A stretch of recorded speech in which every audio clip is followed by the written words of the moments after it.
ရိတ်တာတွေမှာလည်းပြောလို့ရှိတယ်ဘုန်းကြီးတို့ငယ်ငယ်တော့လည်းကြားဘူးတယ်ဝေဒနာကိုကြော်အောင်မှတ်ဝေဒနာကိုကြော်အောင်မှတ်တယ်အားလုံးလည်းကမ္မထမ်းထိုင်မှုတဲ့ပုဂ္ဂိုလ်တွေကြားဘူးကြလိမ့်မယ်နော်အဲ့ဒီကြော်အောင်မှတ်လို့ဆိုတဲ့ဝေဒနာကိုကြော်လွှားတယ်ဆိုတာဒုက္ခဝေဒနာတစ်ခုတည်းကိုရည်ရွယ်ပြီးတော့ပြောတာတကယ်ကတော့ဝေဒနာကိုကြော်လို့မရဘူးဝေဒနာဆိုတာစိတ်ရှိရင်ဝေဒနာရှိနေမှာပဲအဲ့တော့ဝေဒနာကြော်တယ်ဆိုတာဒုက္ခခန္ဓာကိုယ်ရဲ့ကမ္မထမ်းထိုင်သည့်အတွက်ကြောင့်ညောင်းညာကြိုက်ခဲတဲ့ဝေဒနာကိုသာလင်ဝေဒနာလို့ယောဂီပုဂ္ဂိုလ်တွေကဒီလိုပဲအသိမှတ်ပြုနေကြတယ်ကမ္မထမ်းထိုင်ပြီးဆိုရင်ကြာကြာထိုင်လိုက်တာနဲ့တပြိုင်နက်ထိုင်တဲ့နေရာဒီမှာခြေထောက်ကနာတာတို့ပေါင်တွေကနာတာတို့ကြောတွေကအောင့်တာတို့လာပြီအဲ့ဒီဒုက္ခဝေဒနာတွေကိုမပယ်ဖြောင်းနိုင်သေးသမျှဝေဒနာမကြော်ဘူးလို့ဒီလိုသတ်မှတ်ကြသို့တော့ဒုက္ခကိုမလွန်မြောက်သေးတာသာဖြစ်တယ်သမာဓိမရသေးလို့ရှိရင်ခါအောင်တာတို့ကြောအောင်တာတို့ကြောညောင်းတာတို့ဒါတွေတတိဖြစ်နေမှာပဲသမာဓိစွမ်းရည်တွေထက်လာပြီဆိုလို့ရှိရင်ကြောအောင်တယ်တို့ခါနာတယ်တို့ဒါတွေမရှိတော့ဘူးပေါ့အဲ့ဒီမရှိတော့တာကိုဝေဒနာကြော်တယ်လို့ပြောတာတကယ်ကတော့ဒုက္ခဝေဒနာကိုလွန်မြောက်တယ်လို့ပြောခြင်းပြောပေါ့ဒုက္ခဝေဒနာကိုလွန်မြောက်တယ်ဆိုတာခိတ္တခဏအခိုက်အတန့်အားဖြင့်ကာယိကဒုက္ခမပေါ်ဘူးလို့ဆိုလိုတာဝေဒနာကိုကြော်သွားတာမဟုတ်ဘူးတမာတိစွမ်းအားကြောင့်ကာယိကဒုက္ခတွေခန္ဓာကိုယ်ထဲမှာဖြစ်ပေါ်လာတဲ့ခန္ဓာကိုယ်မှာဖြစ်ပေါ်နေတဲ့ကာယိကဒုက္ခတွေမပေါ်ဘူးလို့ဒီလိုပဲပြောလို့ရအဲ့တော့ဝေဒနာဆိုတာစိတ်ရှိရင်ရှိနေမှာပဲဒုက္ခမရှိရင်ဒုက္ခရှိမယ်ဒုက္ခရှိရင်ဒုက္ခမရှိရင်ဒုက္ခရှိမှာပဲဒုက္ခလည်းမထင်ရှားဒုက္ခလည်းမထင်ရှားဆိုရင်အဒုက္ခမဒုက္ခဆိုတဲ့ဥပေက္ခဝေဒနာရှိမှာပဲဝေဒနာဆိုတာကြော်လွှားလို့ရကောင်းတဲ့အရာမဟုတ်ဘူးတဲ့ဝေဒနာဆိုတာသိဖို့ရာပဲဖြစ်တယ်ကြော်ဖို့မဟုတ်ဘူးကပ္ပထာအာယုံရှုရဲ့ဝေဒနာကိုရှုအောင်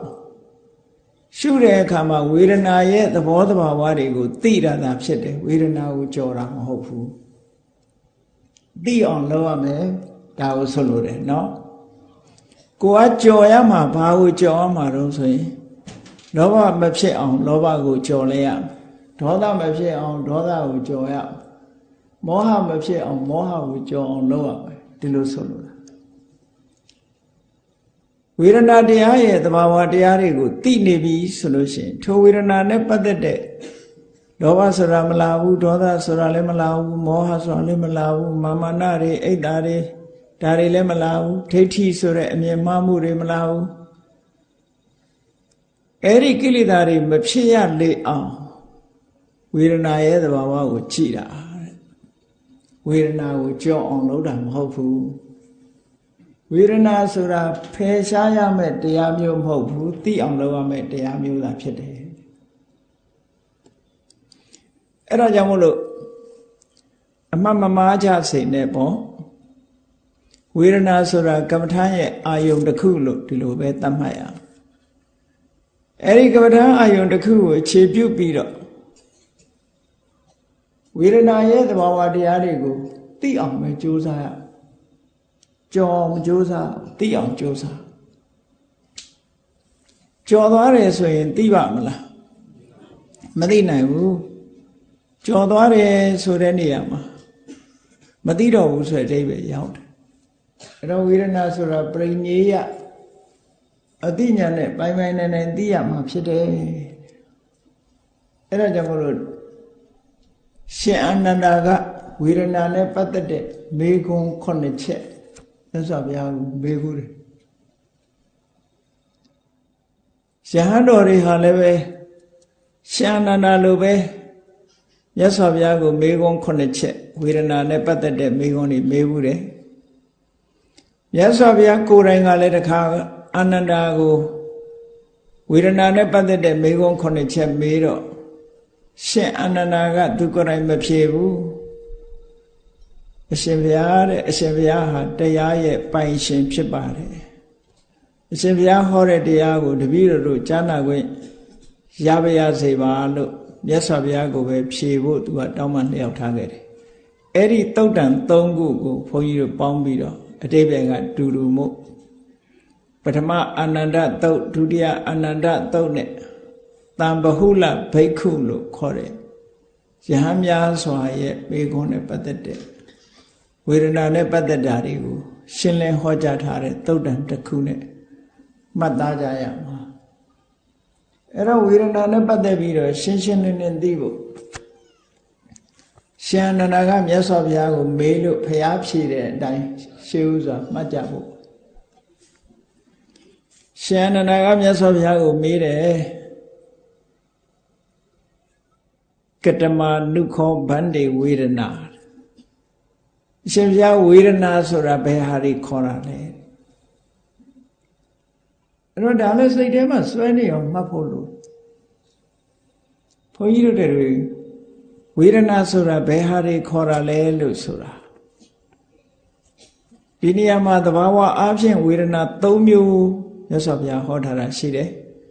မနေ့တုန်းကဝေဒနာတွေအမျိုးမျိုးခွဲတဲ့ထဲမှာနောက်ဆုံး108မျိုးထိအောင်ဝေဒနာခွဲခြားလို့ရတယ်ပေါ့ဟောဆရာနန္ဒာကဒီမေးခွန်းမေးတယ်အရှင်ဘုရားဝေဒနာဆိုတာဘယ်ဟာပါလဲလို့ဆိုတဲ့အခါကျတော့မြတ်စွာဘုရားကအာနန္ဒာဝေဒနာဆိုတာ3မျိုးရှိတယ်တဲ့ဒုက္ခဝေဒနာဒုက္ခဝေဒနာအဒုက္ခမဒုက္ခဝေဒနာလို့ဝေဒနာ3မျိုးရှိတယ်ဒုက္ခဝေဒနာဆိုတာခန္ဓာကိုယ်မှာရုပ်ခန္ဓာကိုယ်မှာဖြစ်ပေါ်တယ်စိတ်ထဲမှာဖြစ်ပေါ်တဲ့ခံစားတဲ့ခြေနှက်เสียကောင်းတဲ့အရာသာခံစားမှုတွေကိုဒုက္ခဝေဒနာလို့ခေါ်တယ်ဒုက္ခဝေဒနာဆိုတာရုပ်ခန္ဓာနဲ့စိတ်ထဲမှာဖြစ်ပေါ်လာပြီးတော့အခံရခက်တဲ့အာယုံရဲ့အရာသာကိုခံရခက်ပြီးတော့ဆင်းရဲတဲ့သဘာဝတရားခံစားမှုမျိုးကိုဒုက္ခဝေဒနာလို့ခေါ်တယ်အဒုက္ခမဒုက္ခလို့ဆိုတာကြတော့အဲ့ဒီ2မျိုးလုံးမထင်ရှားတဲ့ခံစားမှုမျိုးကိုခေါ်တယ်လို့ဟောမြတ်စွာဘုရားကဝေဒနာနဲ့ပတ်သက်ပြီးတော့3မျိုးဆိုပြီးတော့ရှင်အနန္ဒာရဲ့အမေကိုဒီလိုအကျင့်မဲ့ဖြေးတယ်ဒီနေရာမှာဖြည့်ဆွက်ပြီးတော့မှတ်ချင်လို့ရှိရင်မနေ့ကပြောခဲ့တဲ့ဝေဒနာတွေအမျိုးမျိုးကိုဖြည့်ဆွက်ပြီးတော့မှတ်လို့ရတယ်ပေါ့ဝေဒနာဆိုတာ5မျိုးလည်းရှိတယ်6မျိုးလည်းရှိတယ်18မျိုးလည်းရှိတယ်36မျိုးလည်းရှိတယ်108မျိုးလည်းရှိတယ်ပေါ့ဘယ်ဝေဒနာပဲဖြစ်ဖြစ်ဝေဒနာဆိုတာအာယုံရဲ့အရသာကိုခံစားမှုခံစားရတယ်ဆိုတဲ့ထက်ကမှနှစ်ချိုက်ကျဉ်းတဲ့ခံစားမှုရဲ့မနှစ်ချိုက်ပဲခြေကွဲဝမ်းနေတဲ့ခံစားမှုရဲ့လို့အခံရခက်တဲ့ခံစားမှုရဲ့လို့ဒီလိုရှိတာဟုတ်အဲ့တော့ဒုက္ခရဲ့သဘောဒုက္ခရဲ့သဘောတွေကိုအရင်ရှင်းပြထားတဲ့အတိုင်းဒီလိုမှတ်သားပြီးတော့ဝေဒနာဆိုတာဒီ3မျိုးကိုခေါ်တယ်လို့မြတ်စွာဘုရားဒီလိုဖြေတယ်နောက်ရှင်အနန္ဒာကဒုတိယမေကိုမေးတာတော့ကတမောဝေဒနာသမှုရယောတဲ့အရှင်ဘုရားဝေဒနာဟာဘာကြောင့်ဖြစ်လာတာတော့တဲ့ဘုန်းကြီးတို့တွေရဲ့တဏ္ဍာမှာပျော်ရွှင်နှစ်ချိုက်စရာခံစားမှုတွေဒုက္ခဝေဒနာတွေပေါ်တယ်အခံရခက်တဲ့ဒုက္ခဝေဒနာတွေပေါ်တယ်ထိုနှမျိုးမှလွတ်ကင်းတဲ့မထင်ရှားတဲ့ဝေဒနာမျိုးတွေပေါ်တယ်အဲ့ဒီပေါ်လာတဲ့များဝေဒနာတွေဟာဘာကြောင့်ဖြစ်တာတော့လို့ရှင်အနန္ဒာကဝေဒနာဖြစ်ခြင်းအကြောင်းကိုမေးတယ်မေးတော့မြတ်စွာဘုရားကဖတ္တသမုဒယဝေဒနာသမုဒယောတဲ့အနန္တဖတ္တဖြစ်လာလို့ဝေဒနာဖြစ်တာတဲ့ဒါပရိစ္ဆေသမုပ္ပါဒ်ကြတော့ဖတ္တပစ္စယဝေဒနာလို့ဒီလိုရှိတာ အခုဒီသုတ်တံမှာတော့မြတ်စွာဘုရားဖတ်တသမုဒယဝေဒနာသမုဒယောဖတ်တဖြစ်ပေါ်လာခြင်းကြောင့်ဝေဒနာဖြစ်ပေါ်လာတယ်အဲ့တော့ဖတ်တဖြစ်တယ်ဆိုတာဘယ်လိုဟာဖြစ်တာတော့ဆို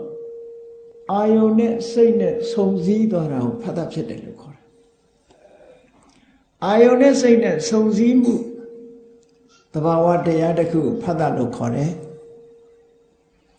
စိတ်နဲ့အာယုန်မဆုံမဲနဲ့ကောင်းတယ်ဆိုတယ်ဆိုတာပေါ်ပါမလားပေါ်နိုင်ဘူးစိတ်နဲ့အာယုံဟာဆုံသွားတာစိတ်နဲ့အာယုံဆုံတာဘာနဲ့အလားတန်တူတယ်လဲလို့ဆိုရင်ရုပ်ချောင်းနှစ်ချောင်းကိုကပ်ပြီးတော့ပုတ်လိုက်တယ်လို့ပဲနှစ်ခုကပ်ပြီးတော့ပုတ်တယ်ရှင်းတော့ကမီးလိုချင်လို့ရှိရင်အနှစ်သားနှစ်ချောင်းကိုပွက်ရတယ်အဲ့ဒါကိုပဲမေးပုတ်ခုံပုတ်ကြည်လို့ခေါ်တယ်တစ်သားချောင်းနှစ်ချောင်းကိုပုတ်တဲ့အခါမှာပူးလာပြီးတော့နောက်ဆုံးမှမီးရသည့်ထိအောင်ဖြစ်တယ်ပေါ့တစ်ခုနဲ့တစ်ခုဖိပြီးတော့ပုတ်ပြီးတယ်အဲ့ဒါလိုပဲအာယုန်နဲ့စိတ်နဲ့တိုက်ခိုက်လာအာယုန်နဲ့စိတ်နဲ့တိုက်ခိုက်လာတဲ့အခါကျတော့မှကောင်းတယ်ဆိုတယ်ဆိုတဲ့ခံစားမှုလေးတွေကပေါ်လာတာလေဥပမာမဲ့မျက်စိကိုအဆင်းအာယုံကလာပြီးတော့တိုက်လိုက်တယ်တိုက်လိုက်တဲ့အခါမြင်သိစိတ်လေးပေါ်လာတယ်ပေါ်လာတာနဲ့တပြိုင်နက်မျက်စိနဲ့အဆင်းနဲ့ဒီမြင်သိစိတ်နဲ့အဆင်းအာယုံနဲ့ဆုံမိသွားတယ်အဲ့ဒီဆုံမိသွားတဲ့အခါမှာဒီအာယုံကနှိမ့်ချိုက်เสียကောင်းတဲ့အာယုံဆိုလို့ရှိရင်ဂျင်တ်တဲ့ဒုက္ခဝေဒနာပေါ်လာတယ်နှိမ့်ချိုက်เสียမကောင်းတဲ့အာယုံဆိုလို့ရှိရင်မဂျင်တ်เสียကောင်းတဲ့ဒေါမနတဝေဒနာဆိုတာဒုက္ခဝေဒနာဆိုတာပေါ်လာတယ်တို့တော့မြင်သိစိတ်ကလေးမှာတော့ဝေဒနာဟာမထင်ရှားတဲ့ဝေဒနာပဲရှိတယ်နော်အဘိဓမ္မာသင်္ခါလို့ရှိရင်တော့အဲ့ဒီသဘောကိုနားလည်တယ်မြင်သိစိတ်ကလေးပေါ်လာတယ်သက္ခုဝိညာဉ်စိတ်အဲသက္ခုဝိညာဉ်စိတ်ကလေးမှာတော့သောမနတဒုက္ခဝေဒနာဒုက္ခဝေဒနာဆိုတာမရှိဘူးဥပိ္ပခဝေဒနာမထင်ရှားဘူးလို့ပြော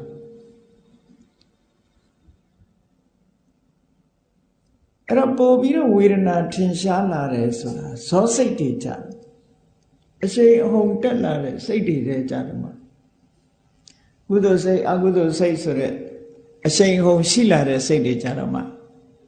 ကောင်းတဲ့ခံစားမှုမကောင်းတဲ့ခံစားမှုဆိုတာထင်ရှားရှားပေါ်လာတယ်လို့သိတာထင်ရှားလာတာအဲ့ဒီထက်တော့မှသိတာထင်ရှားလာဒါကြောင့်မို့ဒီဖတ်တဆိုတဲ့စိတ်နဲ့အာယုံဆုံပြီးစေတတ်တဲ့ဒီသဘာဝတရားမပေါ်ဘဲနဲ့ဝေဒနာဆိုတာပေါ်မလာနိုင်ဆိုလိုတာကဖတ်တနဲ့ဝေဒနာဟာတူတူဖြစ်တာချင်းတူတော်လဲတူတူဖြစ်ပေမဲ့လို့ဖတ်တပေါ်မှာမိတီးပြီးတော့ထိခိုက်မှုအားကောင်းလေးခံစားမှုအားကောင်းလေးဒီလိုဖြစ်တယ်ဒီလိုဆိုလိုတာအဲ့တော့ဖတ်တနဲ့ဝေဒနာဖတ်တကအရင်ဖြစ်ပြီးတော့ဝေဒနာကနောက်မှဖြစ်တာဒီလိုမဟုတ်ဘူးစိတ်ထဲမှာစိတ်နဲ့အာယုံဆုံလိုက်တာနဲ့တပြိုင်နက်ထိုဆုံစည်းမှုဆိုတဲ့ဖတ်တပေါ်လာတယ်အဲ့ဒီဖတ်တပေါ်လာတဲ့အခါမှာဝေဒနာဆိုတာပေါ်လာတယ်ကဲသဘာဝတရားတစ်ခုလက်တွေ့တစ်ခုကိုစဉ်းစားကြည့်ပါဘုန်းကြီးတို့တွေကြုံမှုရပါလိမ့်မယ်လူတိုင်းတမယာသီးချင်းတယ်ဆိုတာအလုံးခံစားဘူးတယ်မဟုတ်လားကိုရှိမှတမယာသီးကိုစားနေတဲ့လူကိုမြင်ရင်ကိုမှဘယ်လိုခံစားရမလဲနော်ခံစားရတဲ့အခါမှာလာကြည့်လေတရေတွေကြလာအဲ့ဒါဘာဖြစ်တာတော့ဆိုလို့ရှိရင်တမယာသီးချင်းတာကိုတခါတလေကျတော့ဒီထိခိုက်မှုစွမ်းအားတကယ်ကတော့ဘာမှရုပ်ဝတ္ထုချင်းဘာမှလာထိတာမဟုတ်ဘူးဟိုမှာတမယာသီးစားတာမြင်တာနဲ့ဒီကလူကသွားကျိန်းတာတို့တရေကြတာတို့ဖြစ်လာအဲ့ဒါဟာဖတ်တရဲ့သဘောပဲ ဖတ်တာဖြစ်လာသည့်အတွက်ကြောင့်ဝေဒနာဆိုတဲ့ခံစားမှုကပေါ်လာတာပဲပေါ့ဟောအဲ့ဒါလို့ကြည့်မယ်ဆိုလို့ရှိရင်အမှန်တမ်းထင်ရှားကြောက်စရာမြင်ကွင်းတစ်ခုကိုမြင်လိုက်တာနဲ့လူတွေဟာတုန်လှုပ်သွားတာတို့ကြည့်ပြီးတော့ကြောက်လွန်အားကြည့်ပြီးတော့လဲကျသွားတာတို့ဆိုတာမရှိဘူးလားရှိတယ်စိတ်ထဲမှာတုန်လှုပ်သွားတာတို့ကြောက်ရွံ့သွားတာဆိုပါစို့တရေကြောက်တတ်တဲ့လူတစေကြောက်တတ်တဲ့လူကြောက်เสียအာယုံတစ်ခုကိုမြင်လိုက်တာနဲ့ဒီကုလုံးကကြက်သေးသေးမလှုပ်နိုင်မရှားနိုင်ဖြစ်သွားအဲ့ဒါအာယုံနဲ့စိတ်နဲ့စုံနဲ့ဖတ်တာပြင်းထန်လာတဲ့အတွက်ကြောင့်ခံစားချက်ဝေဒနာလည်းပြင်းထန်တယ်လို့ပြောတာအဲ့ဒီမှာမတမထင်ရှားတယ်ပေါ့အဲ့တော့ကြံတဲ့နေရာတွေမှာလည်းပဲသဘောပေါက်အောင်ဝေဒနာကိုကမ္မဋ္ဌာန်းလုပ်ပြီးဆိုရင်ဝေဒနာကိုတွေ့အောင်ရှုနိုင်ဖို့လုပ်ဝေဒနာမှမတွေ့ဘဲနဲ့ဖြစ်ဖြစ်သွားရှုလို့မရဘူးလေသဘာဝကိုအရင်ကြည့်ရဝိပဿနာကျင့်စဉ်မှာနံပါတ်1တရားကိုတွေ့အောင်ရှာတွေ့ရတရားကိုတွေ့ရတရားကိုတွေ့အောင်ရှာတာဟာဘယ်ရှုတော့မှရှာတော့ဆိုရင်သူ့ရဲ့သဘာဝရှုတော့မှရှာတာဒါကိုသဘာဝလက္ခဏာလို့ခေါ်တယ်သဘာဝလက္ခဏာဆိုတာတရားတိုင်းဟာကိုယ်ပိုင်လက္ခဏာလေးတွေရှိတယ် individual characteristic ခေါ်ကိုယ်ပိုင်လက္ခဏာလေးတွေဆိုတာဖတ်တာကစိတ်နဲ့အာယုံစုံစည်းပေးတဲ့လက္ခဏာဝေဒနာကအာယုံဤအရာတာကိုခံစားတဲ့လက္ခဏာဟောဆိုင်ရသူ့ရဲ့ကိုယ်ပိုင်လက္ခဏာလေးတွေတရားတိုင်းမှာရှိတယ်ပထဝီဆိုလို့ရှိရင်ပြော့တယ်မာတယ်ဆိုတဲ့သဘောတရားအာဘောဆိုတာစုစည်းတယ်ယူစည်းတယ်ဆိုတဲ့လက္ခဏာတေဇောဆိုရင်ပူတယ်အေးတယ်ဆိုတဲ့သဘာဝလက္ခဏာဝါယောဆိုလို့ရှိရင်တွန်းကန်တယ်လှုပ်ရှားတယ်ဆိုတဲ့သဘာဝလက္ခဏာအဲ့ဒီသဘာဝလက္ခဏာလေးတွေကနေပြီးတော့သဘာဝတရားကိုတွေ့ချလက္ခဏာကိုတွေ့တာဟာသဘာဝကိုတွေ့တာပဲဒါကအဆမ်းမဟုတ်ဘူးလေဘုန်းကြီးတို့တွေတမန်အားဖြင့်လည်းပဲလက္ခဏာကနေသွားတာကြည့်ပဲကောဥပမာလူတယောက်ကိုတွေ့ထားလို့ရှိရင်သူ့ရဲ့ပုံသဏ္ဍာန်ပဲမှတ်တာပဲမဟုတ်လားဟောဒီလူကအရရှိတယ်အရပုတယ်အသားဖြူတယ်အသားမဲတယ်ဟုတ်လားစပင်ကဘယ်လိုပုံစံအင်ကြီးကဘယ်လိုအယောင်ဒါမှတ်တာပဲလေနောက်တစ်ခါစပင်ပုံစံပြောင်းလာလို့ရှိရင်မှတ်မိတော့ဘူးသူကပိန်းနေတဲ့လူကဝါလာလို့ရှိရင်လည်းမျက်စိတွေမှားကောင်းတာအဲ့တော့ဆိုလိုတာကအရှိတဘာဝကိုတတိထားမိတာမှတ်သားတာလို့ဆိုအဲ့ဒါလိုပဲတဘာဝတရားတွေမှာလည်းပဲသူကသူမှတ်သားเสียအမှတ်လက္ခဏာလေးတွေရှိတယ်ပေါ့အဲ့ဒီအမှတ်လက္ခဏာလေးတွေကနေပြီးတော့တဘာဝတရားကိုတွေ့ရမယ်အဲ့တော့ဝေဒနာရဲ့အမှတ်လက္ခဏာကဘာလို့ဆိုလို့ရှိရင်အာယုန်နဲ့စုံစည်းလာတဲ့အခါမှာအာယုန်ရဲ့ကောင်းဆိုးအရာတာကိုခံစားတတ်တဲ့သဘောလေးကောင်းဆိုးအရာတာကိုခံစားတဲ့သဘောလေးကိုဝေဒနာလို့ခေါ်တယ်လို့ဒါသဘာဝလက္ခဏာရှုထောင့်ကနေပြီးသိအဲ့ဒါလို့သဘာဝလက္ခဏာရှုထောင့်ကသိမှဝေဒနာကိုသိတယ်လို့ဒီလိုပြောတာအဲ့ဒါလို့သိရင်ကနေပြီးဝေဒနာရဲ့မမြဲတဲ့သဘောဆင်းရဲတဲ့သဘောကိုမပိုင်တဲ့သဘောဆိုတဲ့အနိစ္စဒုက္ခအနတ္တလက္ခဏာတွေကြတော့တာမညလက္ခဏာလို့ခေါ်တယ်ဝေဒနာတစ်ခုတည်းနဲ့သက်ဆိုင်တာမဟုတ်ဘူးဖတ်တာနဲ့လည်းသက်ဆိုင်တယ်စိတ်တာဆိုတဲ့ဝိညာဏနဲ့လည်းသက်ဆိုင်တယ်သဘာဝတရားအလုံးနဲ့အနိစ္စဒုက္ခအနတ္တဆိုတာသက်ဆိုင်တယ်ဒါကြောင့်မို့လို့တာမညလက္ခဏာအလုံးဆိုင်တဲ့လက္ခဏာလို့ဒီလိုပြောတာအဲ့တော့ဝိပဿနာလမ်းကြောင်းပေါ်ရောက်သွားလို့ရှိရင်ဝိပဿနာဆိုတာလက္ခဏာရမဏိကဝိပဿနာတရားဝိပဿနာဉာဏ်ဖြစ်တယ်ဆိုတာအမှတ်လက္ခဏာတွေပေါ်မှာဖြစ်တာပထမသဘာဝလက္ခဏာပေါ်မှာဖြစ်တယ်ဒုတိယအနေဆဒုက္ခအနတ္တဆိုတဲ့တာမညလက္ခဏာတွေပေါ်မှာဖြစ်တယ်လို့ဒီလိုမှတ်ရမယ်ကောင်းပြီဝေဒနာကိုသိတယ်သိလာပြီးရင်ဒီဝေဒနာဘာကြောင့်ဖြစ်တယ်ဆိုတဲ့အကြောင်းတရားကိုလည်းပဲသိလာတယ်အဲ့တော့မြတ်စွာဘုရားကပရိစ္ဆေသမုပ္ပါဒ်မှာဖတ်တာပစ္စယဝေဒနာဖ တ်တအားကောင်းလေဝေဒနာအားကောင်းတယ်ဖတ်တရှိရင်ဝေဒနာရှိတယ်ဖတ်တမရှိရင်ဝေဒနာမရှိဘူးဆိုလိုတာကဖတ်တမဖြစ်ဖက်နဲ့ဝေဒနာမဖြစ်ဘူးလို့ဒီလိုပြောလို့တာနော်အဲ့ဒါကြောင့်မလို့ဖတ်တသည်ဝေဒနာရဲ့အနိကဆုံးသောအကြောင်းတစ်ခုပဲအဲ့တော့ဒီတစ်ခုတည်းလို့တော့မမှတ်နဲ့ပေါ့တခြားအကြောင်းတွေလည်းရှိတယ်ပေါ့မြတ်စွာဘုရားကအဓိကအကြောင်းကိုပြောတယ်အဓိကအကြောင်းအရေးပါတဲ့အကြောင်းအရေးမပါတဲ့အကြောင်းအမျိုးမျိုးရှိတဲ့အထဲမှာအရေးပါဆုံးအကြောင်းတရားကိုတစ်ခုပြောတယ်ဒါကြောင့်ဝေဒနာဟာဘာကြောင့်ဖြစ်ပါသလဲဝေဒနာရဲ့ဖြစ်ကြောင်းတရားဟာဘာပါလဲလို့ရှင်အနန္ဒာကမေးလျောက်တဲ့အခါမှာမြတ်စွာဘုရားကဖတ်တသမုဒယဝေဒနာသမုဒယောဖတ်တဖြစ်ပေါ်လာခြင်းကြောင့်ဝေဒနာဆိုတာဖြစ်ပေါ်လာတာလို့ဒီလိုဖြေနောက်တတိယမေကွန်ရှင်အနန္ဒာကဆက်မေးတယ်ကတမောဗန္တိဝေဒနာနိရောဓောဝေဒနာချုပ်ငြိမ်းသွားတာဟာဝေဒနာဟာအပြီးသက်ဘယ်နေရာမှာချုပ်ငြိမ်းတယ်လဲဝေဒနာအပြီးသက်ချုပ်ငြိမ်းတာဘယ်မှာလဲလို့ဒီလိုမေးတာအဲ့တော့ချုပ်တယ်ဆိုတာသဘာဝတရားဟာသူဖြစ်လာပြီးတော့ချုပ်သွားတာပဲအဲ့ဒီချုပ်တာကိုပြောတာမဟုတ်ဘူးဝေဒနာတွေနောက်ထပ်ပေါ်စရာမရှိတော့ဘူးအပြီးသက်ချုပ်ငြိမ်းသွားတာဘယ်မှာလဲလို့ဒီလိုမေးတာနော်အဲ့တော့ချုပ်တယ်ဆိုတိုင်းဒီនិရောဓလို့ဆိုတဲ့အတိုင်းတခါတရံကြတော့နိဗ္ဗာန်ကိုရည်ညွှန်းတာမဟုတ်ဘူးဒီနေရာမှာတော့နိဗ္ဗာန်ကိုရည်ညွှန်းတာဝေဒနာဘယ်မှာချုပ်ဝေဒနာဘယ်လိုချုပ်လဲဆိုတဲ့နေရာမှာဝေဒနာဟာနိဗ္ဗာန်မှာချုပ်တယ်ဘာကြောင့်ဝေဒနာနိဗ္ဗာန်မှာချုပ်တယ်လဲလို့ဆိုလို့ရှိရင်ဘာကြောင့်ချုပ်လဲဆိုရင်ဖတ်တချုပ်လို့ချုပ်တာအဲ့တော့ဖတ်တဘာလို့ချုပ်တာတော့ဆိုတလယနာချုပ်လို့ချုပ်ဘာဖြစ်လို့ဒါတွေချုပ်ရတာတော့ဆိုမဂ္ဂင်၈ပါးအကျင့်တရားကိုကျင့်လို့ချုပ်တာ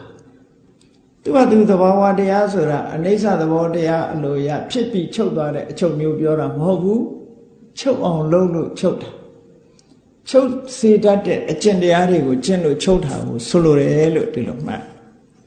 ဒါကြောင့်ဝကြည့်မြတ်စွာဘုရားကိုရှင်အနန္ဒာမေးတယ်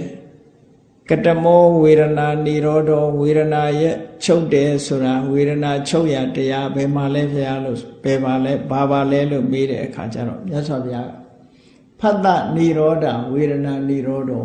အနိကဆုံးချုပ်ငြိမ်းမှုကိုပြောလိုက်တယ်ဖတ်တချုပ်ရင်ဝေဒနာချုပ်တယ်လို့ဒီလိုပြောတာအဲ့တော့ပရိစ္ဆေသမုပ္ပါဒ်ကိုနားလည်ရမှာဖတ်တချုပ်တယ်ဆိုတာဘာနဲ့ချုပ်တာတုံးလို့မေးလို့ရှိရင်မစိတ်နဲ့ကိလေသာတွေကိုပယ်လိုက်လို့ကိလေသာတွေကုန်လို့ချုပ်တာပရိစ္ဆေသမုပ္ပါဒ်နဲ့ပြောတဲ့အခါမှာဖတ်တဘာလို့ချုပ်တာတုံးဆိုသလယရဏချုပ်လို့ချုပ်တာသလယရဏဘာလို့ချုပ်တာလဲနာယုတ်ချုပ်လို့ချုပ်တာနာယုတ်ဘာဖြစ်လို့ချုပ်တာလဲဝိညာဉ်ချုပ်လို့ချုပ်တာဝိညာဏဘာလို့ချုပ်တာတော့သင်္ခါရချုပ်လို့ချုပ်တာသင်္ခါရဘာလို့ချုပ်ရတာတော့အဝိဇ္ဇာချုပ်လို့ချုပ်ရတာဒီလိုဆိုလို့အဲ့ဒီအဝိဇ္ဇာဟာဘာနဲ့ချုပ်တာတော့လို့ဆိုအတေတဝိရာဂနေရောဓတဲ့အကျွင်းကြံမရှိအောင်ချုပ်စေတတ်တဲ့အရတ္တမဲ့ဆိုတဲ့စွမ်းအားထက်တဲ့တရားနဲ့ချုပ်အောင်လို့ချုပ်တာလို့ဒီလိုပြောတာနော်အဲ့တော့ဝေဒနာချုပ်တယ်ဆိုတာမမြဲတဲ့သဘောဖြစ်လာပြီးတော့ချုပ်သွားတဲ့အချုပ်ကိုပြောတာမဟုတ်ဘူးအပြီးသက်ချုပ်တဲ့အချုပ်ကိုပြောတာဆိုလိုတာကနိဗ္ဗာန်ကိုပြောလို့တာနော်အဲ့တော့ရှင်အနန္ဒာရဲ့အမေကအရှင်ဘုရားတဲ့ဝေဒနာဘယ်မှာချုပ်တုံးဆိုတော့ဘာကြောင့်ချုပ်တုံးလို့မေးတဲ့အခါမှာမြတ်စွာဘုရားကဖတ်တនិရောဓဝေဒနာនិရောဓောတဲ့ဖတ်တချုပ်လို့ဝေဒနာချုပ်တာတဲ့ဒီလိုပြောတယ်ဒီလိုဖြေတယ်အဲ့တော့နောက်ထပ်စတုထမေခွန်းကိုမေးတယ်ကတမဝေဒနာនិရောဓဂามိနိပฏิပဒါအဲ့ဒီဝေဒနာချုပ်အောင်နီလန်အကျင့်တရားရောရှိသလားလို့မေးတာဝေဒနာကိုချုပ်စေတတ်တဲ့ချုပ်ဝေဒနာအပြည့်သက်ချုပ်ငြိမ်းခြင်းကိုရောက်စေတတ်တဲ့အကျင့်တရားဘာလဲဗျာဒီလိုလျှောက်တော့မြတ်စွာဘုရားဖြေတယ်ထုံးစံတိုင်းပဲ အယမေဝအရိယောအထင်ကြီးကောမက်ကောဟောဒီအရိယသူတော်စင်တွေသို့မဟုတ်မြင့်မြတ်တဲ့အရိယပုဂ္ဂိုလ်တွေလျှောက်လန်းတဲ့အလွန်မြင့်မြတ်တဲ့အင်္ဂါ၈ပါးရှိတဲ့အင်္ဂါ၈ပါးနဲ့ဖွဲ့စည်းထားတဲ့ဟောဒီအကျင့်လမ်းကြောင်းပဲလို့ဒီလိုပြောတာမက္ခလို့ဆိုတဲ့အဓိပ္ပာယ်ကမက္ခရဲ့အဓိပ္ပာယ်ကလမ်းလို့ပြန်မိမဲ့လို့မြန်မာလိုလမ်းကြောင်းလို့ဒီလိုပြန်တယ်အင်္ဂလိပ်လို path လို့ပြန်တယ်အဲ့ဒါလို့ပြန်မိမဲ့လို့ဒီမက္ခဆိုတဲ့စကားလုံးလေးရဲ့အဓိပ္ပာယ်ကိုဖွင့်တဲ့အခါမှာကိလေသေမာရင်တော်နိဗ္ဗာန်ခိစ္စတိတိမက္ခောလို့ဆိုတဲ့အဓိပ္ပာယ်ရပြောမယ်ဆိုရင်မက္ခဆိုတာဘာလဲလို့မေးရင်မဆိုတာကိလေသာတွေကိုဖယ်ရှားပစ်ပြီးတော့ခဆိုတာနိဗ္ဗာန်ကိုအရောက်သွားတာလို့နိဗ္ဗာန်နဲ့ဝင်သွားတာကိလေသာတွေကိုဖယ်ရှားပြီးတော့နိဗ္ဗာန်နဲ့ဝင်သွားတဲ့သဘာဝတရားလို့ဒီလိုပြောတာအဲ့တော့သူကစွမ်းဆောင်ချက်နှစ်ခုရှိတယ်တစ်ခုကကိလေသာတွေကိုဖယ်လိုက်တယ်တစ်ခုကနိဗ္ဗာန်ကိုသိလိုက်တယ်ဒါပြင်ကိလေသာကိုမဖယ်ဘဲနဲ့နိဗ္ဗာန်ဆိုမသိနိုင်ဘူးပေါ့ဒါမို့ကိလေသာဖယ်မှနိဗ္ဗာန်ကိုသိဒါမို့ message ပေါ်တယ်ဆိုတာကိလေသာကိုဖယ်ပြီးတော့နိဗ္ဗာန်ကိုရောက်သွားတာပြောတာအဲ့တော့နိဗ္ဗာန်မမြင်သေးရင်တော့ message မပေါ်ဘူးကိလေသာမဖယ်နိုင်သေးရင်လည်း message မပေါ်ဒီလိုဆိုလို့တယ်အဲ့တော့ဝေဒနာនិရောဓလို့ခေါ်တဲ့ဝေဒနာအပြည့်သက်ချုပ်ငြိမ်းမှုကိုရောက်စေတတ်တဲ့မက္ခဆိုတဲ့အကျင့်တရားလမ်းကြောင်းသို့မဟုတ်ကိလေသာကိုဖယ်ပြီးတော့ဝေဒနာချုပ်ခြင်းကိုရောက်စေတတ်တဲ့ဝေဒနာချုပ်ရာနိဗ္ဗာန်ကိုရောက်စေတတ်တဲ့တရားကတော့တခြားမဟုတ်ဘူးတဲ့ဟောဒီအရိယမဂ်ခင်၈ပါးပဲလို့သူတို့ပြောတာအဲ့တော့အရိယမဂ်ခင်၈ပါးဆိုတာဝိပဿနာကျင့်စဉ်ကိုကျင့်လို့ရှိရင်ဒါပုဗ္ဗဘာဂမဲ့လို့ခေါ်တာပဲဝိပဿနာတရားကိုအားထုတ်နေပြီဆိုရင်ကိုယ်တဏ္ဍာမှာဘာတွေဖြစ်နေတာတုံးဆိုရင်တမ္မာဒိဋ္ဌိဖြစ်တယ်တမ္မာသင်္ကပ္ပဖြစ်တယ်တမ္မာဝါယာမဖြစ်တယ်တမ္မာတတိဖြစ်တယ်တမ္မာသမာဓိဖြစ်တယ်အဲ့ဒီမဲ့ခင်၅မျိုးဖြစ်တယ်အဲ့ဒါမဖြစ်ခင်ကကျွတ်တင်ပြီးတော့ဘာတွေလှုပ်ထားတုံးဆိုတမ္မာဝါစာတမ္မာကမ္မန္တတမ္မာအာဇီဝဆိုတဲ့သီလဖြစ်ဆုံးထားပြီးသားဖြစ်တယ်အဲ့တော့ကမ္မထာထုတ်တယ်ဆိုတာဒီတဘာဝတရား၅ခုကလေစွမ်းဆောင်နေတာကိုကမ္မထာထုတ်တယ်လို့ပြောတာအဲ့ဒီစွမ်းဆောင်မှုဟာပြည်ပြင်းလာပြီဆိုလို့ရှိရင်ကမ္မထာအောင်မြင်တယ်မပြည်ပြင်းသေးရင်မအောင်သေးဘူးကိုယ်တဏ္ဍာမှာအဲ့ဒီတမ္မာဝါယာမလည်းပြည့်စုံရမယ်တမ္မာတတိလည်းပြည့်စုံရမယ်တမ္မာသမာဓိလည်းပြည့်စုံရမယ်တမ္မာသင်္ကပ္ပလည်းပြည့်စုံရမယ်တမ္မာဒိဋ္ဌိဆိုတာလည်းပြည့်စုံရမယ်အဲ့ဒီ၅မျိုးဟာတညီတဲ့အလုပ်လုပ်ပြီးစွမ်းဆောင်နိုင်ပြီဆိုလို့ရှိရင်ဒါဝိပဿနာဉာဏ်ရင့်တန်လာပြီနောက်ဆုံးမဉဏ်ပေါ်လာတာပဲမဉဏ်ဟာဝိပဿနာဉာဏ်ရဲ့အာနိတန္တအကျိုးဆက်အနေနဲ့ပေါ်လာတယ်လို့ဒီလိုပြောဝိပဿနာရဲ့အာနိတန္တဝိပဿနာအထုတ်ရခြင်းရဲ့အကျိုးတရားကဘာလဲလို့ဆိုရင်မစိတ်ကိုမျက်မှောက်ပြုနိုင်ခြင်းပဲဒါဝိပဿနာရဲ့အကျိုးတရားဝိပဿနာအထုတ်မှလောကုတ္တရာမစိတ်ဆိုတာပေါ်တာဒီတိုင်းမပေါ်နိုင်ဘူးတဲ့ဒါကြောင့်မို့ဝိပဿနာဘာဝနာရဲ့အာနိသင်ဟာမစိတ်နဲ့ဖို့စိတ်မစိတ်ပေါ်မစိတ်ကနေတခါဖို့စိတ်ကိုဖြစ်စေတယ်ဒီလိုဆိုလိုတာဒါကြောင့်မို့ဝိပဿနာကိုပုဗ္ဗဘာဂမဲ့လို့ရှေ့ပိုင်းကမဲ့လို့ဒီလိုခေါ်တာဝိပဿနာဉာဏ်ကြီးဖြစ်နေတဲ့အချိန်မှလည်းပဲထိုက်တဲ့လျောက်တခဏဆိုင်ရာခိုက်တန့်လေးတွေဆိုင်ရာအကြောင်းတရားလေးတွေနဲ့ဆိုင်ရာကိလေသာလေးတွေကိုပဲသွားနိုင်တယ်ဆိုင်ရာအကြောင်းတရားနဲ့ဆိုင်ရာကိလေသာလေးတွေကိုပယ်သွားတာကိုပဲဒရင်ကပဟံလို့ခေါ်တာမြန်မာလူမျိုးတွေကတော့ဒရင်ကကိုတခဏနဲ့ရောပြီးတော့သုံးနေကြတယ်တခဏနဲ့ဒရင်ကတခြားစီဒရင်ကဆိုတာ ဒါနဲ့ဒါကိုပယ်တယ်ဟိုဟာနဲ့ဟိုဟာကိုပယ်တယ်သူ့အကြောင်းလေးတွေနဲ့သူပယ်သွားတာကိုတရင်ကလို့ပြောတာတခဏလေးပယ်တာမျိုးကိုဆိုလိုတာမဟုတ်ဘူးတရင်ကပယ်တယ်ဆိုတာဆိုပါစို့ဥပမာလေးတစ်ခုပြောပြမယ်ဘုန်းကြီးတို့တို့ရဲ့တဏ္ဍာမှာ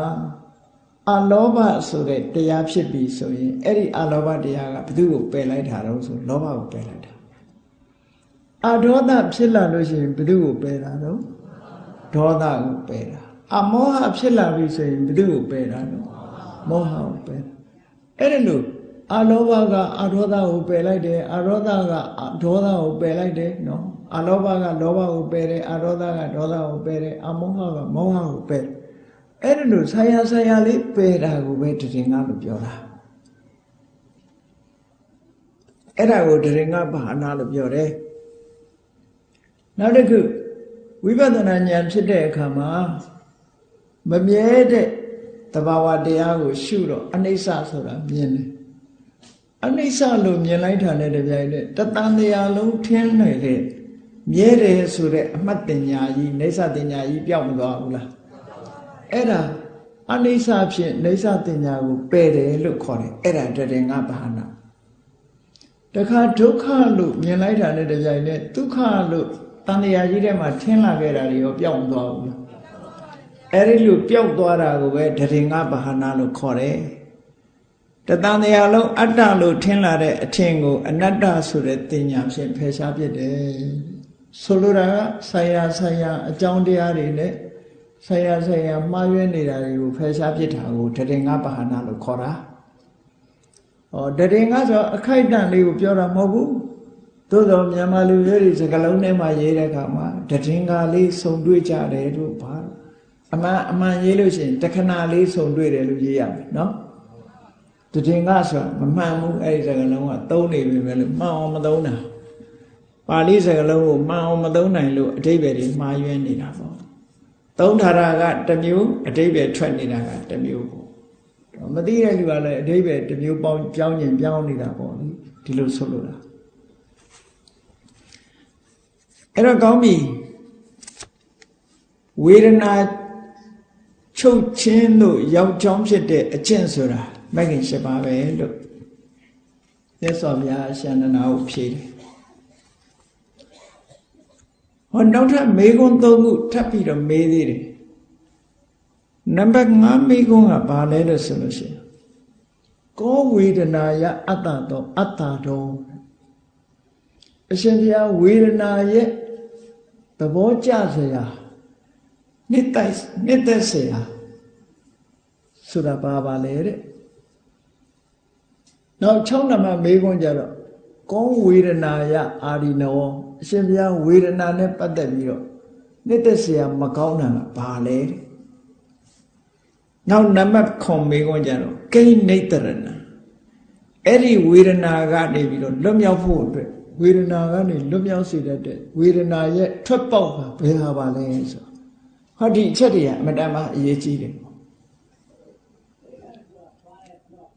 ဝေဒနာရဲ့အတ္တဓာတ်လောကလူတွေဟာဝေဒနာကိုလက်ခံနေကြတယ်။ဘာဝေဒနာလက်ခံနေတာတော့ဆိုများဖြင့်တော့သောမနတဝေဒနာလက်ခံတာပေါ့ဒုက္ခဝေဒနာတွေလက်ခံမကျေနပ်ကြဘူးလားကျေနပ်တယ်လေခန္ဓာကိုယ်ထဲမှာနေတဲ့ရုပ်ထဲမှာရုပ်ခန္ဓာမှာနေလို့ထိုင်လို့ကောင်းနေတယ်စိတ်ချမ်းသာနေတယ်ပျော်ကြတယ်လေကျေနပ်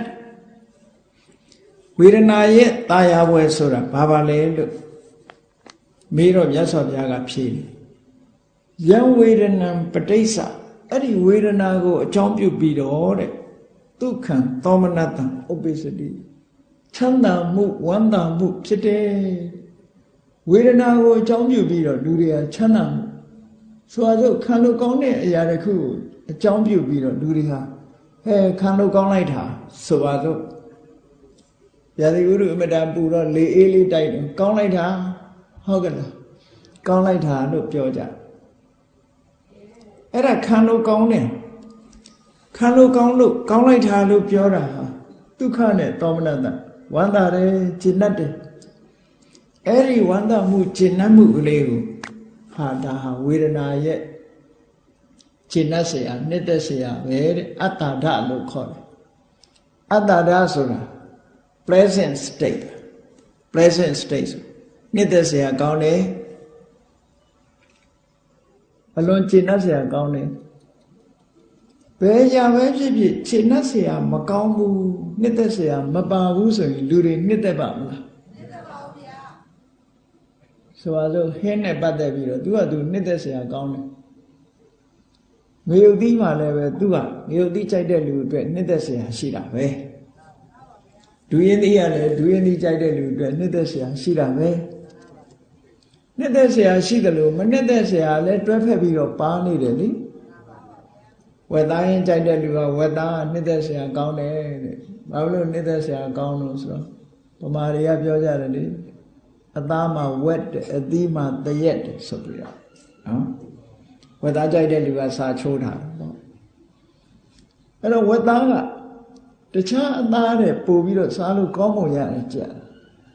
အဲ့ဒါကြောင့်မို့လို့ဝက်သားကကြိုက်ဒါပေမဲ့ဝက်သားမှာမနှစ်သက်เสียဘာလို့ဆိုရင်အခောက်တွေအစီတွေပါတာကဤတယ်အဲ့ဒါကြောင့်မို့လို့မနှစ်သက်เสียလို့ဒီလိုဖြစ်ရမှာပေါ့ဘယ်စားစာပဲဖြစ်ဖြစ်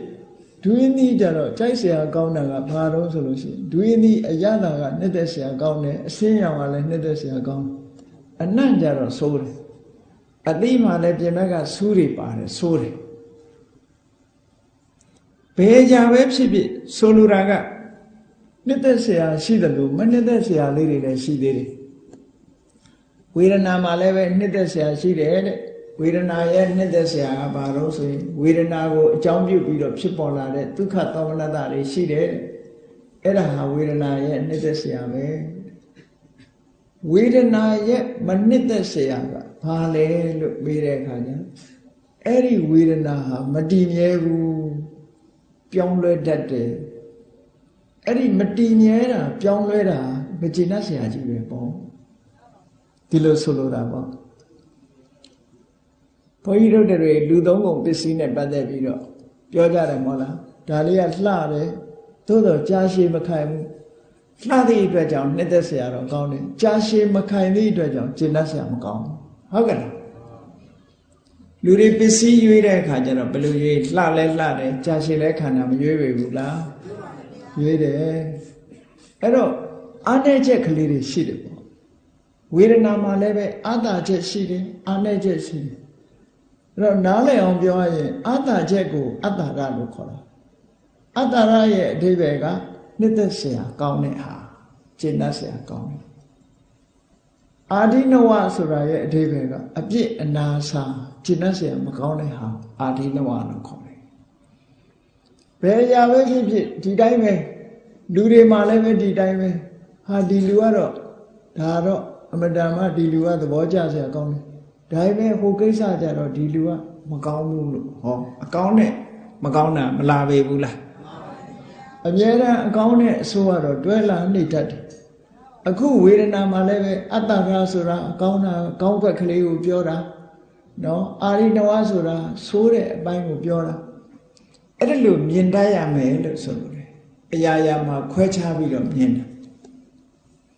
ခွဲခြားပြီးတော့မြင်တာအဲ့တော့ရှင်နန္ဒာကအရှင်ဘုရားတဲ့ဝေဒနာရဲ့တာယာဝယ်ဆိုတာဘာတော့ဆိုဝေဒနာကိုအကြောင်းပြုပြီးတော့ဒုက္ခသောမနတဖြစ်တာဝေဒနာရဲ့တာယာဝယ်ပဲတဲ့ဝေဒနာအကြောင်းပြုပြီးတော့ဒုဒ္ဒတွေကချမ်းသာတယ်တဲ့စိတ်ထဲမှာချမ်းသာကြတယ်ပျော်ရွှင်ကြတယ်ဟောဒါကကျေနပ်စရာပဲဒါပေမဲ့အဲ့ဒီဝေဒနာဟာမတည်မြဲဘူးတဲ့ changes ပြောင်းလဲတတ်တဲ့သဘောရှိတယ်အဲ့ဒါဝေဒနာရဲ့အဖြစ်ပဲကောင်းတာလေးဆိုရင်လူတွေကတည်မြဲခြင်းကြတယ်လေအဲ့တော့မတည်မြဲဘူးကြာရှည်မခံဘူးဆိုတာဒါသူ့ရဲ့အဖြစ်ပဲမကျေနပ်စရာပဲကဲဒါဖြင့်နောက်ဆုံးမိကုံးမှာကိဋ္ဌိတရဏဝေဒနာရဲ့ထွက်ပေါက်ကပါလေအဲ့ဒီလိုကျေနပ်စရာရောမကျေနပ်စရာရောရှိတဲ့ဝေဒနာမလို့ကျွန်တော်ဘူးသူစီကနေထွက်ပေါက်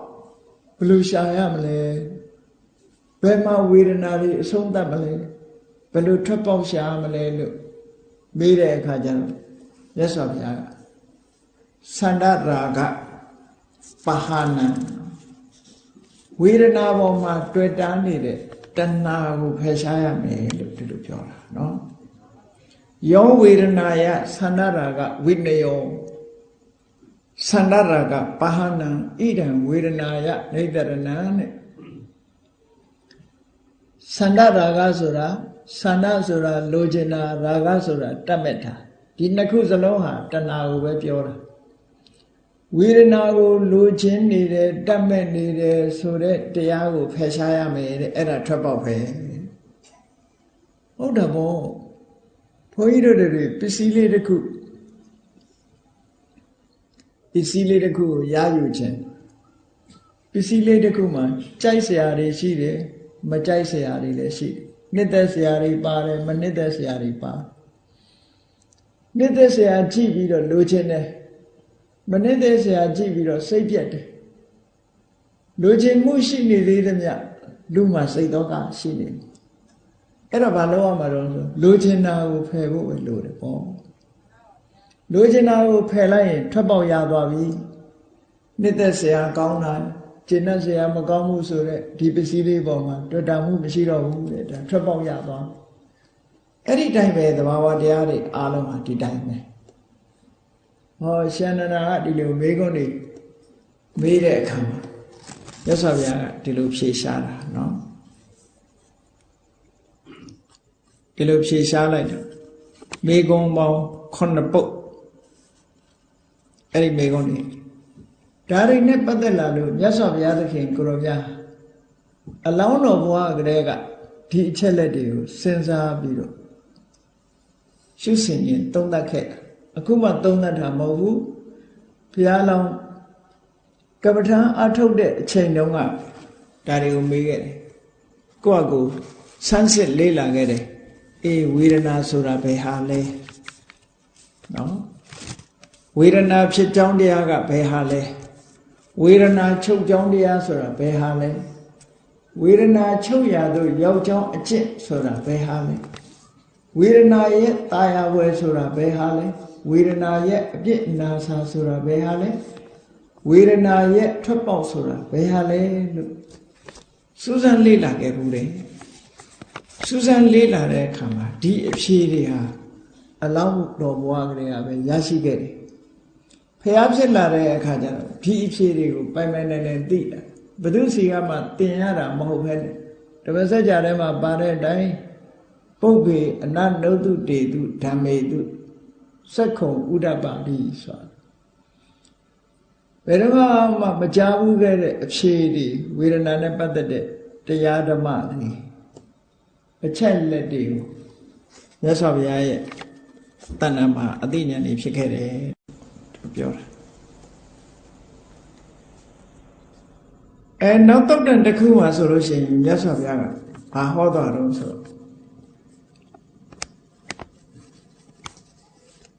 တမနာဗျမနာဆိုပြီးတော့အမိခံထားတဲ့ပုဂ္ဂိုလ်တွေဟာဟောဒီဝေဒနာနဲ့ပတ်သက်ပြီးတော့ဝေဒနာဆိုတာဘာလဲဝေဒနာဖြစ်ကြောင်းတရားကဘာလဲဝေဒနာချုပ်ကြောင်းတရားကဘာလဲဝေဒနာချုပ်ရလို့ရောက်ကြောင်းအကျင့်ဆိုတာဘယ်ဟာလဲဝေဒနာရဲ့တာယာဝယ်ဝေဒနာရဲ့အပြစ်အနာစာဝေဒနာရဲ့ထွက်ပေါက်ဆိုတာဒီအချက်တွေနဲ့ပတ်သက်ပြီးတော့သိရှိနားလည်ခြင်းမရှိဘူးဆိုရင်တမနာပြမနာလို့မခေါ်နိုင်ဘူးလို့သူ့အနေနဲ့တမနာလို့ပြမနာလို့မသတ်မှတ်ဘူးတဲ့တကယ်အစစ်မြင့်တဲ့တမနာပြမနာဟာဒါတွေကိုသိရမယ်လို့ဒီလိုဆိုတာအဲ့တော့ဆိုလိုတာကဒါတွေမှမသိပဲနဲ့နိဗ္ဗာန်ရတယ်ကိလေသာတွေကိုဖယ်ရှားနိုင်တယ်ဆိုတော့ဖြစ်နိုင်ဘူးလို့ဒီလိုပြောတဲ့သဘောကိုအဲ့ဒါဝေဒနာတန်ရုံမှာမြတ်စွာဘုရားကအခုလိုဝေဒနာနဲ့ပတ်သက်ပြီးတော့ဟောခဲ့တာလေနော်နောက်တုတ်တန်တစ်ခုမှာဟောပုံလေးတစ်ခုကြည့်ရအောင်ဘုန်းကြီးတို့တွေအခုဝေဒနာနဲ့ပတ်သက်ပြီးတော့သိဖို့လိုတယ်မသိဘူးဆိုရင်ဘာတွေလာမလဲဒုက္ခဝေဒနာဖြစ်တာကိုမသိလိုက်ဘူးတတိပဋ္ဌာန်းမိဘူးဆိုရင်ဘာတွေလာမလဲဆိုရသော်ဘုရားကဒုက္ခဝေဒနာဖြစ်လို့ ဒုက္ခဝေဒနာကိုမသိလိုက်ဘူးဆိုလို့ရှိရင်ဘာဖြစ်လဲတဲ့အဲ့ဒီဒုက္ခဝေဒနာပေါ်မှာတွေ့တာမှုဆိုတဲ့ရာဂနုတ္တိယကိန်းသွားမယ်ဆိုလိုတာကချမ်းသာတယ်ဆိုတဲ့နှိမ့်ချိုက်စရာကောင်းတဲ့အာယုံလေးခံစားမှုသဘောလေးပေါ်လာလို့အော်ဒါကဒုက္ခဝေဒနာပါလားချမ်းသာမှုခံစားတဲ့သဘောလေးပါလားလို့ဒီလိုမသိလိုက်တာနဲ့တပြိုင်နက်ဘာဖြစ်လာတော့ဆိုရင်အဲ့ဒီချမ်းသာမှုကိုနောက်ထပ်လိုချင်လာစေတတ်တဲ့ရာဂဆိုတာကိန်းလာအဲ့တော့အနုတ္တယကိန်းနဲ့ဆိုတာအကြောင်းပေါ်လာရင်ဖြစ်လာတဲ့သဘောကိုပြောတာတခုစဉ်းစားကြည့်လိုက်ပေါ့မြင်ရင်ဘာစိတ်ဖြစ်မလဲဆိုတာလေးတခုစဉ်းစားပြီးတော့ကြည့်ကဲငရုတ်သီးမြင်စမယ်ဆိုရင်အတိမသိကြဘူးလားငရုတ်သီးမြင်တိုင်းဒီအတိမပေါ်ဘူးလားပေါ်တယ်ဇီဝတိမြင်ချင်းမယ်ဆိုတာမသိဘူးလားအဲ့ဒါလိုပဲနှစ်သက်စရာအာယုတစ်ခုကိုမြင်လိုက်ရင်လိုချင်စရာလို့သတ်မှတ်သွားတဲ့စိတ်လိုချင်တဲ့စိတ်တွေကပေါ်လာတာပဲကျင့်တတ်တဲ့စိတ်တွေကပေါ်လာအဲ့ဒါကြောင့်မလို့ဒုက္ခဝေဒနာကိုဒုက္ခဝေဒနာလို့မသိဘူးဆိုလို့ရှိရင်ရာဂလာမှာပဲတဲ့ရာဂနုတ္တိယဟာကိန်းသွားတယ်ဆိုတာအနုရူပံကာရဏံလဘိတ္တဝဥပ္ပစ္စတိသင်လျော်တဲ့အကြောင်းတစ်ခုပေါ်လာတာနဲ့တပြိုင်နက်ဒီတဏှာရာဂပေါ်လာမှာပဲလို့ပြောတယ်ဥပမာဘာတူနဲ့တူတုံးလို့ဆိုလို့ရှိရင်gas မီးချဖူးလေးကိုကြည့်gas မီးချဖူးလေးထဲမှာ gas တွေရှိနေတယ်အဲ့တော့ရှိနေတဲ့အချိန်မှာကိုယ်လက်ကလေးနဲ့ဖိပြီးတော့ချက်လိုက်လို့ရှိရင်မီးတောက်ကလေးပေါ်မလာဘူးလားပေါ်လာပါဗျာဟောအကြောင်းရှိရင်ပေါ်လာတယ်ဆိုတဲ့အထိပြောတာအကယ်၍အထဲထဲမှာ gas မရှိဘူးဆိုရင်မီးတောက်ပေါ်နိုင်မှာမပေါ်နိုင်ဘူးအဲ့တော့မီးတောက်ဖြစ်နိုင်တဲ့အခြေအနေလေးတစ်ခု gas ရှိနေတယ်ဆိုရင်မီးတောက်နိုင်တဲ့အခြေအနေလေးတစ်ခုရှိနေတယ်အဲ့ဒီရှိနေတာကိုနောက်ထပ်အကြောင်းတစ်ခုထပ်ပိုးလိုက်တာနဲ့တပြိုင်တည်းမီးတောက်ကလေးရလာအဲ့ဒီသဘောမျိုးပဲဘုန်းကြီးတို့တွေရဲ့တဏ္ဍာမှာမျက်လုံးနဲ့ကိုယ်နဲ့သက်စရာအာယုံလေးကိုမမြင်ရသေးလို့ရှိရင်ရာဂဆိုတာမပေါ်သေးဘူးမျက်လုံးနဲ့နှစ်သက်စရာအာယုံလေးကိုကြည့်လိုက်ပြီဆိုတာနဲ့ဘာပေါ်လာတော့ရာဂပေါ်လာတာဟောဒုက္ခဝေဒနာဖြစ်လိုက်တာနဲ့တပြိုင်နက်ရာဂဆိုတာပေါ်လာအဲ့ဒီလိုပေါ်လာရတာဘာဖြစ်လို့လဲဆိုရင်အလေးအကျင့်ကြီးရသွားပြီးတော့ရာဂနုတ္တိယကိန်းသွားတယ်လို့ပြောတာတဘာဝကိုမစင်ကျင်နိုင်တဲ့အတွက်ကြောင့်ရာဂဆိုတဲ့အနုတ္တိယကိန်းသွားတယ်တဲ့ထို့တူပဲဒုက္ခဆိုလို့ရှိရင်လေဒုက္ခဝေဒနာခံစားတာကိုတတိမထားနိုင်ဘူးဒုက္ခဝေဒနာလို့မသိဘူးဆိုလို့ရှိရင်အဲ့ဒီဒုက္ခဝေဒနာပေါ်မှာခံမြင်တဲ့ပဋိက္ခဏုတ္တိယကိန်းလာနောက်ဒါမျိုးလာရင်ဒီတိုင်းပဲဖြစ်တော့မှာပဲလမ်းကြောင်းလေးပေါက်သွားတဲ့သဘောပေါ့နော်ဒါမျိုးဖြစ်ရင်ဒါမျိုးလာတာပဲထပ်ပြီးတော့ဒုက္ခလာရင်ပဋိက္ခဏုတ္တိယဆိုတဲ့ဒေါသလာတော့တာပဲအေးဆဲတာလည်းမဟုတ်ချမ်းသာတာလည်းမဟုတ်ဆိုတဲ့အရုခမဒုက္ခဝေဒနာနဲ့တွေ့တဲ့အခါကျတော့ဘာဖြစ်တုံဆိုလို့ရှိရင်အဲ့ဒါကြတော့မသိပြန်ဘူးတော့မသိဘူးဆိုတာအဝိဇ္ဇာနုတ္တိယကိန်းနဲ့ခေါ်တာပဲသူဖြစ်ရင်ဘယ်တော့မှမသိဘူးလူတွေကပြောကြတယ်လေလောကရန်နဲ့ပတ်သက်ပြီးဒီစကားလုံးကိုသုံးတာပေါ့ဒုက္ခရဲ့ဒုက္ခရဲ့တလှည့်စီပါကွယ်ဆိုပြီးပြောကြတယ်မဟုတ်လားအရုခမဒုက္ခရဲ့လို့မပြောကြဘူးလေဘုရားသူ့ကိုတတိမထားမိဘူးတတိထားမိတဲ့လူမရှိသလောက်ရှားဒုက္ခဝေဒနာဒုက္ခဝေဒနာဒါပဲအရုခမဒုက္ခဆိုတာထင်မှမထင်ရှားမထင်ရှားရင်သိပါမလားသိပါဗျာအေးမသိလို့ရှိရင်အဝိဇ္ဇာနုတ္တိယကိန်းတာတဲ့ဒါဖြစ်နေတာကိုမသိလိုက်လို့ရှိရင်ဒါသူ့ဟာသူနေတာမဟုတ်ဘူးမသိပဲနဲ့ဖြတ်ကျော်သွားလို့ရှိရင်လည်းဒါအမှတ်တမဲ့ဖြတ်ကျော်သွားတာမောဟပဲပေါ့ဖြစ်နေတဲ့တန်းနဲ့မသိလိုက်ဘူးဆိုကြတဲ့ကဒါမှောင်သွားတာပဲကိုယ်ဖို့မှာဟုတ်ကဲ့လားအဲ့ဒါကြောင့်မို့လို့အဒုက္ခမဒုက္ခဝေဒနာကိုမသိသည့်အတွက်ကြောင့်နှစ်သက်တယ်ဆိုတာဖြစ်လာအဲ့ဒါဆိုရင်လည်းဒုက္ခကမလွတ်နိုင်သေးဘူးတဲ့ဒါကြောင့်မို့လို့ဒုက္ခဆင်းရဲဒုက္ခတွေအလုံးကလွတ်ချင်တယ်ဆိုလို့ရှိရင်ဝေဒနာတွေပေါ်မှာတတိထားနေရလိမ့်မယ်တတိထားရမယ်အဲ့ဒီတတိထားပြီးတော့ ဆင်ញင်တုံတရားနဲ့ဝေဒနာရဲ့သဘာဝတွေကိုရှုမှတ်ဆင်ញင်နိုင်မှသာလေဝေဒနာရဲ့အကြောင်းကိုကြာကြာနာနာသိပြီးထိုဝေဒနာပေါ်မှာတွေ့တာမှုဆိုတာကိုလည်းဖယ်ပြောင်းနိုင်မယ်မုန်းတိမှုဆိုတာကိုလည်းဖယ်ရှားနိုင်မယ်မသိလိုက်ဘူးဆိုတဲ့အဝိဇ္ဇာကိုလည်းဖယ်ရှားနိုင်မှာဖြစ်တယ်အဲ့ဒါကြောင့်မလို့ရာဂဒေါသအဝိဇ္ဇာဆိုတဲ့ဒီကိလေသာတွေကိုဖယ်ရှားနိုင်ဖို့ဝေဒနာနဲ့ပတ်သက်လာတဲ့ကိလေသာတွေကိုဖယ်ရှားနိုင်ဖို့ဟာ